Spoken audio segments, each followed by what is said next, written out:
Okay, so this time you don't have to look at my ugly face. Not this time. We are going to be taking a look at some footage in the background that may or may not relate to the subject at hand in this video. Just want to let you guys know that, yeah, I have a fair opinion about this. So, we're going to be talking about something that's very prevalent, also was shown on Fanfest. Last time I was talking about the Fanfest, there was a subject involving data centers and servers, and if you want to see that, here's a card up here in the top. Click on that, you get to see that video. But this time we're going to be talking about the Blue Mage, and what I have to say about it. What is my opinion? What is Syncweaver's opinion on the Blue Mage when they announced it and talked about it at Fanfest? A lot of people have their opinion about the Blue Mage, and sooner or later I'm actually going to have a video talking about the Blue Mage as a whole, you know, its history and what it did and everything and all that other good stuff, you know, a regular video from Syncweaver. But this time we're talking about the 14 Blue Mage, how it's different, and how it came in through, and, you know, I can imagine the reactions of the Blue Mage, but in this case I want to talk about, you know, exactly what they're going to give us with this new job. So I'm going to be reading off some notes here, and it's going to be very unprofessional, and I do apologize for that, but let's get started. Okay, so about the Blue Mage, it will be a discipline of war and magic, of course. I'm pretty sure it's going to be a caster, but it is a discipline of war and magic that can only go up to level 50. It is the first limited, I'm going to say this again, limited job in Final Fantasy XIV, meaning that they will come out with more limited jobs, and I'm pretty sure they're thinking about it. What kinds of jobs will come out, we don't know. We just know that eventually it'll reach cap, but they're still developing this job. This job is certainly not finished. They're still going to come up with ideas, and it's very complicated for what it is. So it is a job that is limited and will only go up to level 50, but there is a lot more to it. So no expansion required. You can get this job, you can get it right away. You don't have to have Heaven's Word or Stormblood or even Shadowbringer to use Blue Mage. However, what it is that it's designed for solo play. You use this to go on solo adventures. Mostly, you can use it for parties. It's not suited for parties. In fact, a lot of its capabilities of going into parties, into dungeons, is kinda limited and restricted. But the Blue Mage in itself, being the first limited job in Final Fantasy XIV, can learn all kinds of things outside of parties, can learn abilities in parties as well, but it's preferred to be played as solo, by yourself. You go around the entire world, just learning all types of abilities, and I'm pretty sure since it's level 50, you're going to be stuck in Eorzea, so there's no reason like to go to Heaven's Word or go to the Stormblood regions. But for the Blue Mage, since it's going up to level 50, you will be having your grand time out there in the world, more or less, rather than being in a dungeon, since this is all about the solo. This job is very unique as you are hunting down abilities from monsters. Unlike other jobs, you don't really level up to actually gain abilities. You level up just to level up, but your abilities that you gain, you go from one place to another. Now, I think the level up system, however, does tie to you learning certain abilities or going to certain areas in Eorzea, so it's not like leveling up is a bad thing or it doesn't make any sense or there's no point. The leveling up, like say you're going to go up to, and they showed this in a trailer, that you go and fight against a giant Marlboro. A Marlboro in that area is like 20 something. You're level 1. You're not going to go to that Marlboro and then try and fight it. The conniption that we have as Blue Mages is that when you are trying to learn an ability, you have to set that up so that you see the ability being done. You do not have to be hit by said ability, and you have to win the fight. If you don't win the fight, you don't learn anything, and even still, there is a rare chance you even learn the ability. So you could go to a Marlboro once and get the ability, or you can go to several hundred Marlboros and then get the ability, and that would be Bad Breath. Now, them showing that we can learn Bad Breath just means that this character is unique and possibly very difficult and possibly very time ensuing. But here's the thing, The reason why I'm not all that upset, and I know a lot of people are going to talk about how the Blue Mage, being limited as it is and not very friendly, being put into like raids or other things since it's restricted from a lot of things, they're going to say that the Blue Mage is like an event or a certain kind of thing that you can do. Like, you can go to Eureka and do some grinding over there up to level 50, or you can go to the Manderville Golden Saucer and do a whole bunch of gameplay. It's like an event. You get this, you get as many and find out, because they don't tell you clearly what abilities you can learn. And I'm sure when this job does come out, I'm going to be all over it. I love the Blue Mage. In fact, I kind of really like what they're going with the Blue Mage. The only thing I can only go against here is, honestly, the fact that it's not party friendly. So you use the Blue Mage to pretty much learn up your arsenal so that you can go to a place that involves the mass carnival that I will be talking about a little bit later. So, here's some screenshots I'm going to show you about Mighty Guard. Mighty Guard, I believe, is an ability that you actually can inherit, but there's also like a little bubble ability that kind of reminisces on Final Fantasy XI. You do learn that from a foe, and I think you learn Mighty Guard from a foe as well, but I'm not really too sure. I think you actually honestly inherit that through levels. I'm not really too sure about that, but it does show here how the progression goes. You defeat an enemy in a public area, not in a dungeon apparently, but you can be in a party outside of a dungeon in order to learn abilities. So there's the connection. You can still go into a dungeon, but it has to be pre-made. You can't go and use Duty Finder. You have to, you know, friend it up with some people. You have to get with some people. You have to use Party Finder. You have to get with friends in order to do this. And from what they're saying is that outside of a dungeon, you can learn all sorts of abilities. But then you look at a screenshot of this, and you're like, oh wait, that's Shiva. If I can learn Shiva's abilities and a whole bunch of other abilities that are outside of or within certain trials and instances, then is it really true that we can't learn anything from dungeons? So that's like the first question: is it really true that we can't learn anything from the monsters within dungeons? But they're saying that as long as you defeat monsters in the public area and watch them use their abilities and not get hit, it is a very rare chance for you to learn them. And by forming parties and undertaking instant duties, certain instant duties, you'll also progress as a Blue Mage. I'm sure you'll also get abilities that way too. Duty roulettes, however, that's not a thing. Because Duty Roulette is not available as a leveling option compared to other jobs, Blue Mages gain more experience upon defeating enemies in public areas. Basically, you're going to be grinding fates.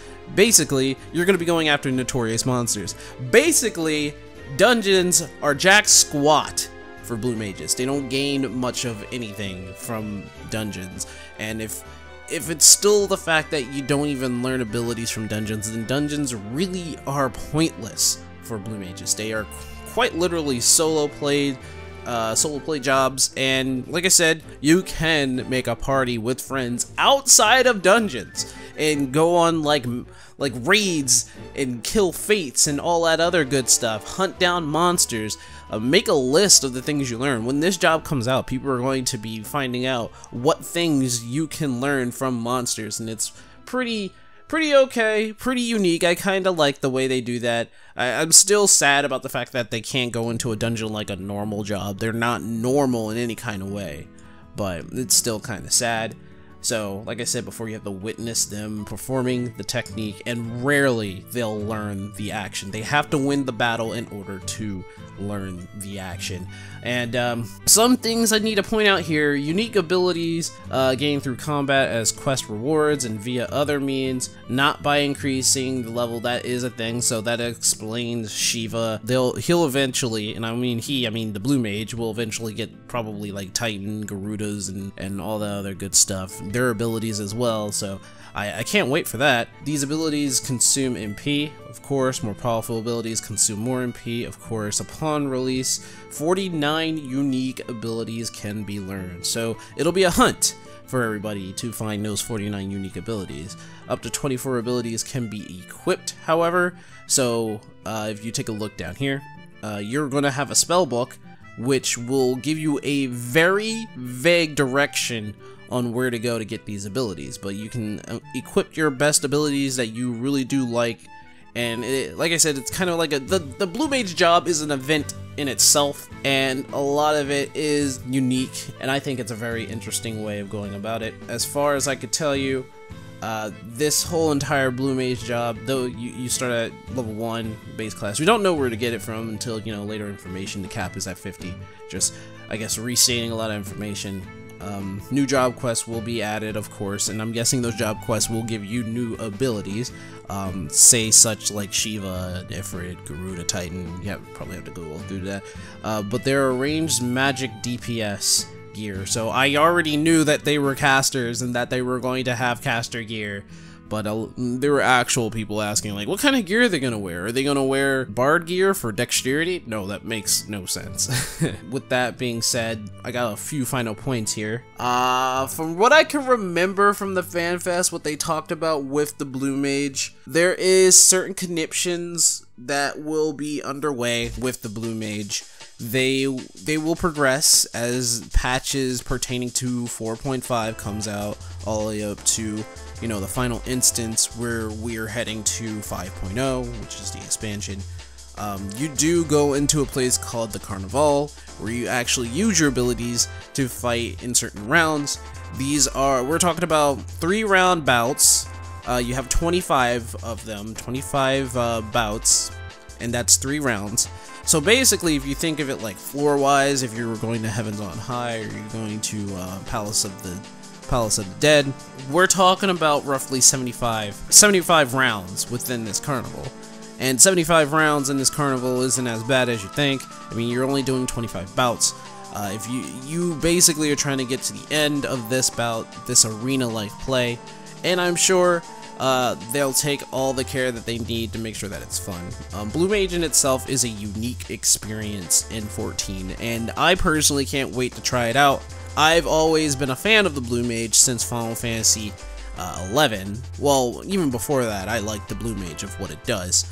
But since Final Fantasy 11, I already knew the grind, knew the hardship of what it was like to hunt for these abilities, to write down in a journal, to figure out what monster gives you what, and how rare it was to get that one ability, Healing Wind, from certain monsters that you've been hunting down for days to try to gain their abilities. One of the drawbacks to this, however, since it's in public areas, I said public, sorry about that, public areas, you have to think about how many monsters are going to be hunted down, the mass amount of people who is going to be covered in one area upon another area upon another area.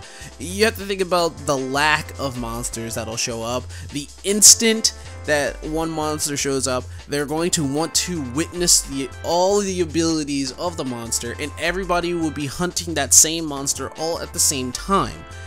That is going to be a big thing about Blue Mages, where packed areas are going to be packed, and it's possible that they may have to do instances in certain areas, and it's gonna be kind of a clusterfuck because Blue Mage it's gonna be public. It's going to be used in areas, public areas. There's no instances.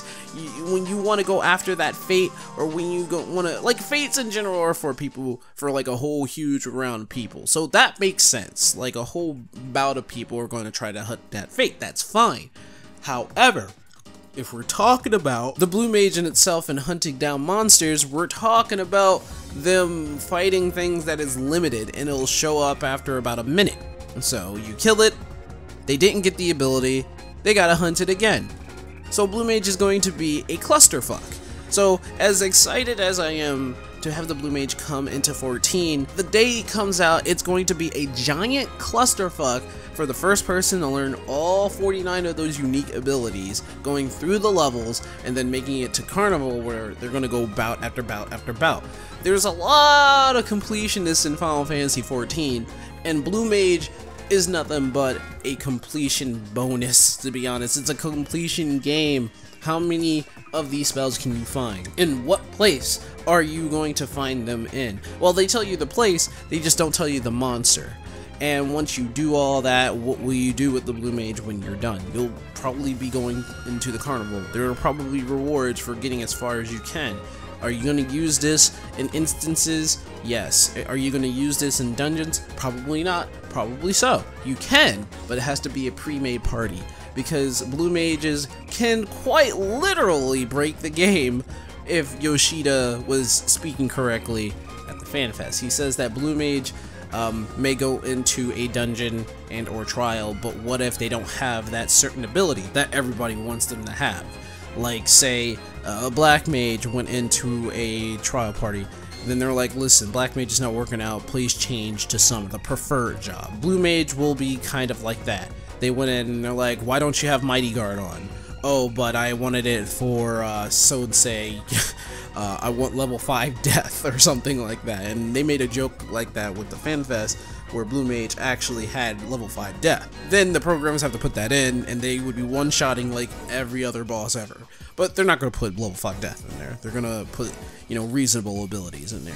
And the fact that Blue Mages will have to learn monster abilities. There's all types of abilities out there. There's all types of monsters out there. We've seen a lot of these abilities. So you can only think of, oh, maybe that monster can give me that ability. Like Stone Breath. Or maybe, well, Bad Breath. Or how about the Behemoths of Meteor? I don't know. But there are all types of monsters out there that abilities are just willing to be learned. My thing with the Blue Mage is that I want to say good luck, because it's going to be one of the biggest hunts. And I will say that since, I don't know, servers upon servers are probably going to be congested full of Blue Mages, where everybody is going to be hunting everything, and it's going to be like all the monsters are on an endangered species now. I'm both excited and kinda not excited for Blue Mage to come out. I love the class, I love the job, but god damn it, is this going to be a very weird first day. So, thank you for watching the video if you made it this far. Thank you for listening to me ramble on about the Blue Mage. I will be coming out with a proper video explaining what the Blue Mage is and its history later on, but if you want to keep up with my content, please subscribe, please like, please share this with everybody on whatever social media platform you have. Also, just a reminder, if you don't know, I also stream. If you want to come by and help me, you know, reach that goal of becoming a full-time streamer, thank you very much for all the support and dropping on by anyway. Links in the description. I also have a Discord if you want to start up conversations there as well. Thank you guys. You're the best. Have a good one.